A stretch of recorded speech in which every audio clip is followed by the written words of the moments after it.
I was reminded of something yesterday that I think is super interesting and definitely worthy of talking about.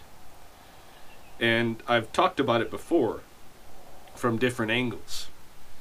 But I think what happened yesterday serves as a good case in point. I think a new perspective on the phenomenon. And this is what happened, all right? Friday, I took that group of homeschoolers down into the coulees, the upper coulees of Cottonwood Park, and showed them a few plants and such. But I was really intent on bringing them ultimately to this area of Badlands where there is a fossil bed that I know of. And it has fossils from the Cretaceous period where there was an inland sea here. And you can find pieces of sea turtle shell and alligator and this kind of thing. I thought it would be fun for them, and I believe it was. I believe they enjoyed it.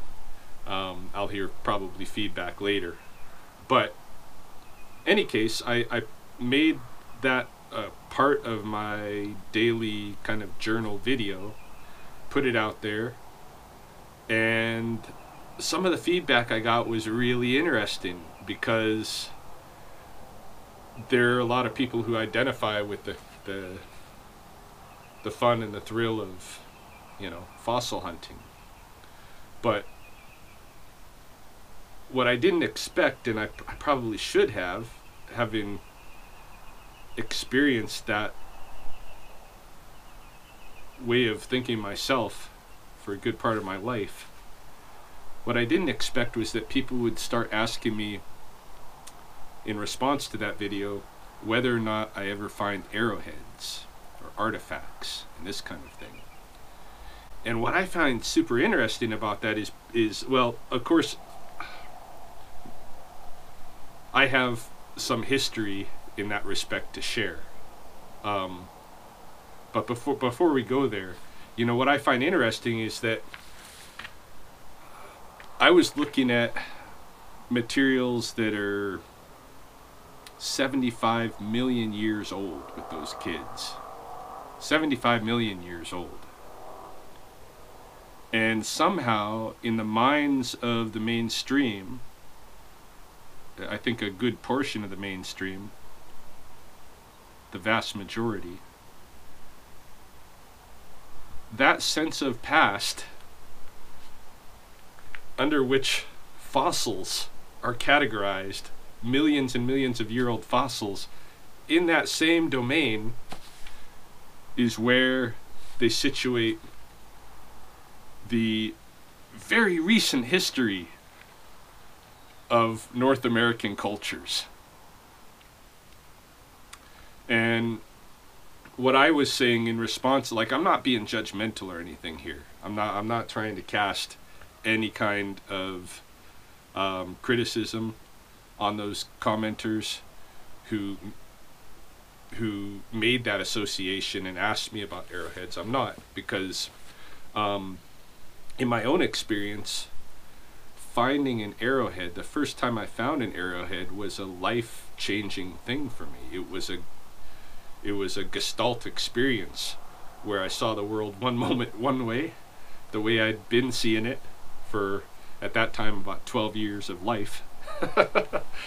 And then I suddenly saw, just at that moment, the world in a completely different way. And I'll tell you what happened. I grew up in Western Oregon on the northeast end of Salem, what's now called Kaiser, Oregon, that area in the northeast of Salem. And when we moved there in, what would it be, 1978, I think, 77 or 78, I was 5 or 6 years old. We moved there, and the house that my parents had built was on the very fringes of suburbia. It was like there was maybe one more block further out than us, and that, and after that there was some farm field. Actually, the houses went up to a creek. What was that creek called? Might have been Labish or something. I know that the area just beyond the creek, which was farm field, and it was some onion farms, was a old lake bed from kind of the late Paleozoic, I think, or something, like, you know, the last ice age. There was this lake bed there, and they grow onions in there. They did when I was a kid.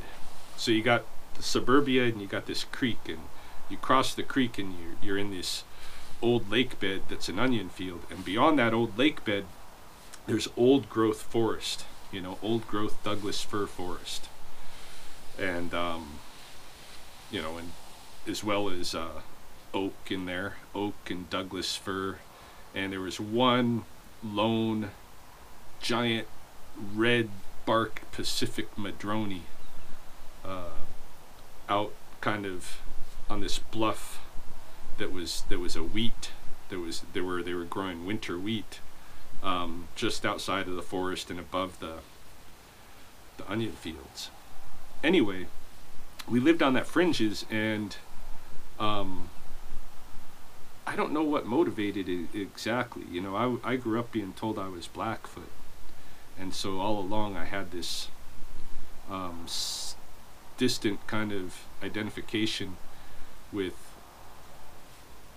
Blackfoot in, you know, identity, I guess you'd call it, right? But an association where I felt like I was, you know, part Indian, right? And a lot of white people in North America have this. Mostly like stories of Indian princesses. And my family's thing is kind of that way, you know. It was about a couple of grandmothers way in the past that married Frenchmen. But we never knew, you know, growing up, we never actually visited Blackfoot communities or participated in anything remotely associated with the culture. I think that's part of what motivated what happened the day I want to talk about, but I don't know I can't remember the full story. I know I was going to middle school, and in my library at the middle school there was a kind of a pamphlet, not a pamphlet, it's a book, but it's a small book, like maybe 12 pages or 12 pages. And it was how to find Indian arrowheads. And I checked out the book and read it, you know, within probably half hour, something like that, after checking it out. And what it described was going to a farm field and walking very methodically, like a search, up and down the rows, and looking, you know, looking as you're going, hey, side to side, looking for artifacts, and sweeping across the whole field. And so I went home that day and you know, put my school stuff down and went out the door, walked over across the creek, stepped into the onion field, and I walked down one of the rows to the edge of the old growth forest. When I got to that edge, I turned back and I started walking back toward the creek down another row. And as I started walking, I got maybe a quarter of the way down that row, and I found an arrowhead. And it was, well, it's something anyway. It might be a tiny knife. It was a teardrop shape. I still have it today. Kind of a red and white agate and jasper or something. I don't know exactly what the composition is, but I picked it up, and I had that big Gestalt flash aha moment. I picked it up and I looked at suburbia, and then I looked at the farm field, and then I looked at the old growth forest, and I saw it in that moment as a wave of development on top of, that was coming over, that was sweeping over what was here, and I didn't see that what was here at that moment. I no longer viewed that as something from the distant past, but something that was like just yesterday. There was people living here and hunting with stone technology in this old lake bed. And I didn't see it, you know, it wasn't far ago anymore to me. Something clicked in my mind, and I got dislocated. You know, mentally, I got dislocated at that moment, and I don't think I've completely ever regained my location. I think what I do out on my Sunday walks, like I'm doing this morning, where I'm looking at plants and animals and learning about this place, I think a lot of that is me trying to really feel a sense of knowing where I am and what's going on, the reality. I see what's going on with Western development as a masking of that reality. And the stories that we layer upon it is part of that. When we categorize, you know, these artifacts that are so very recent, and we lump them into something like that happened 75 million years ago, into that same domain. Like if I go over to England or Scotland like I have, some of the buildings there, some of the schools that I went to were like from the 14 and 1500s. And yet, you know, and they're still being used, right? It's an active tradition. They're not considered, I mean, while they're considered heritage sites because of their long age, they're not lumped in as part of the past like fossils. Do you understand the what I'm saying here?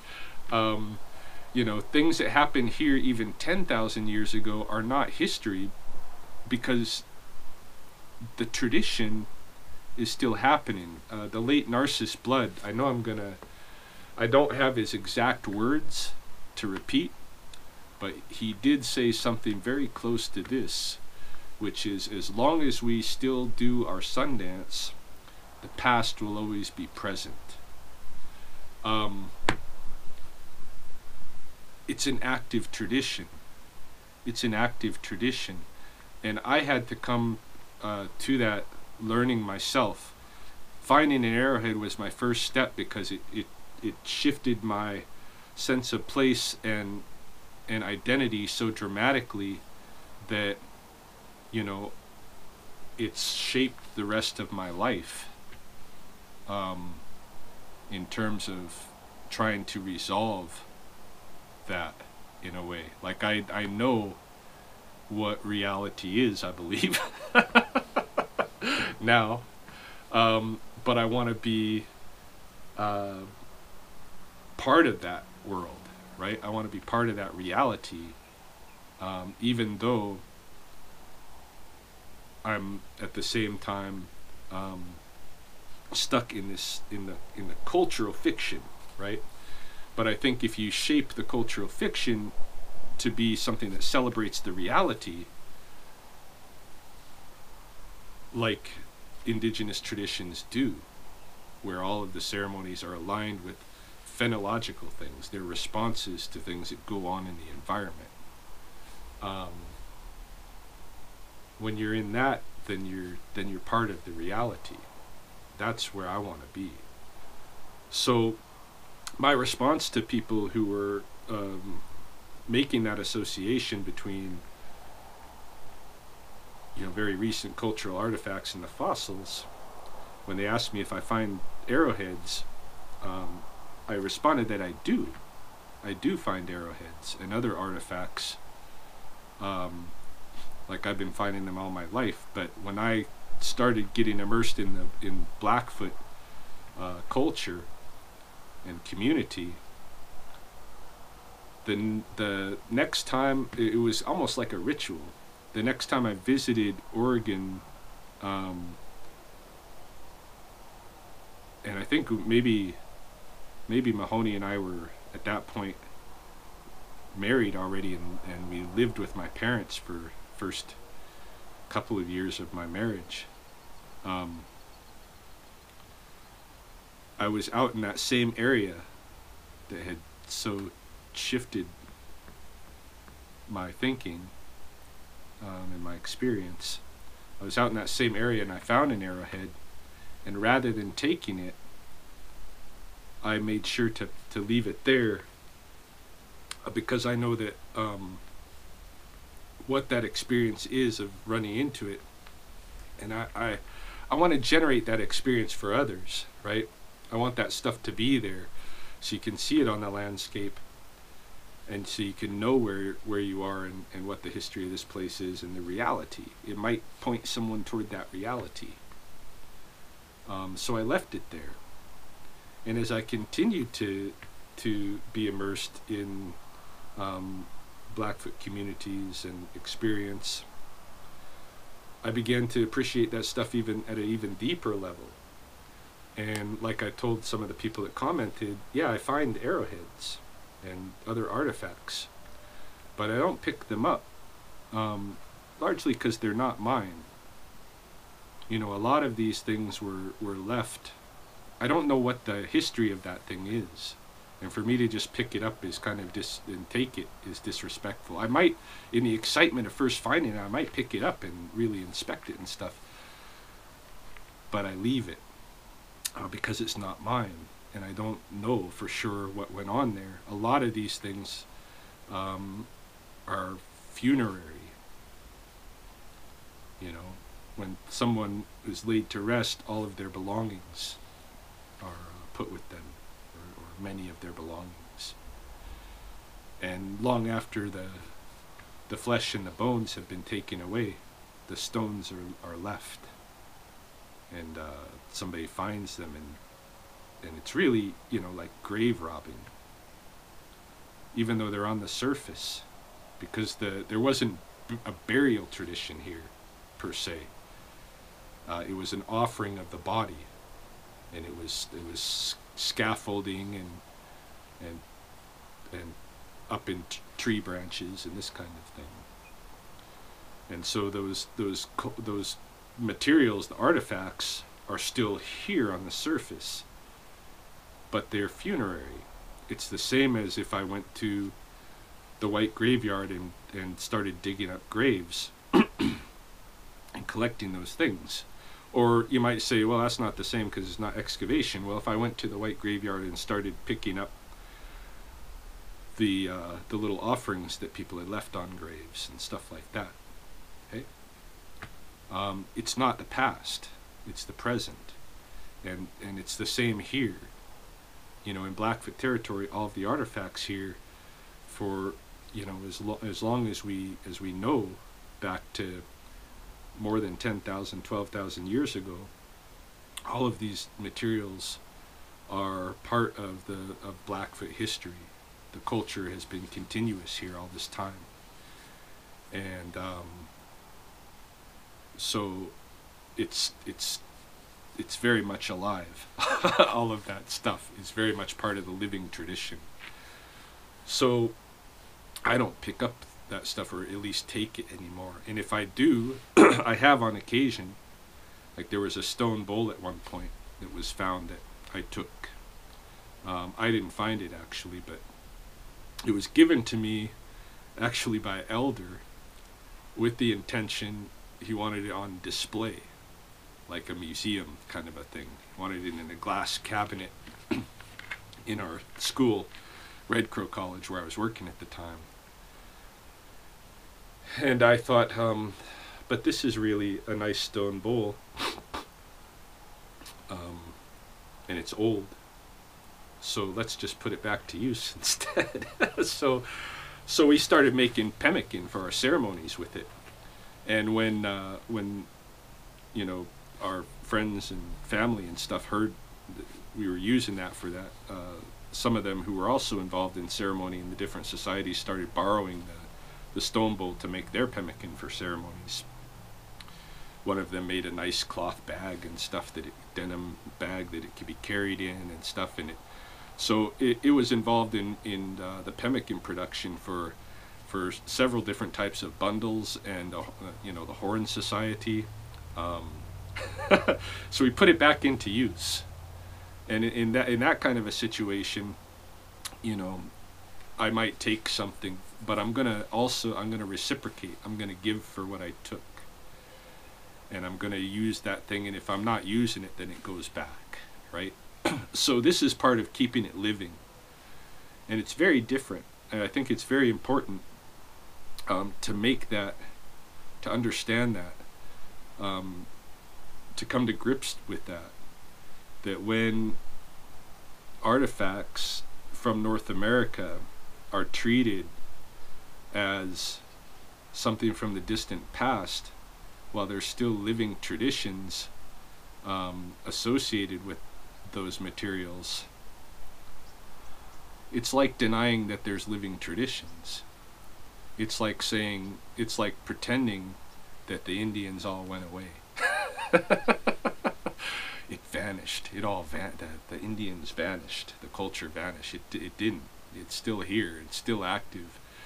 And it's a problem when we treat, I think, that cultural heritage as past in that way. I mean, it definitely should be celebrated for its long age, but it's part of the living, not part of the dead.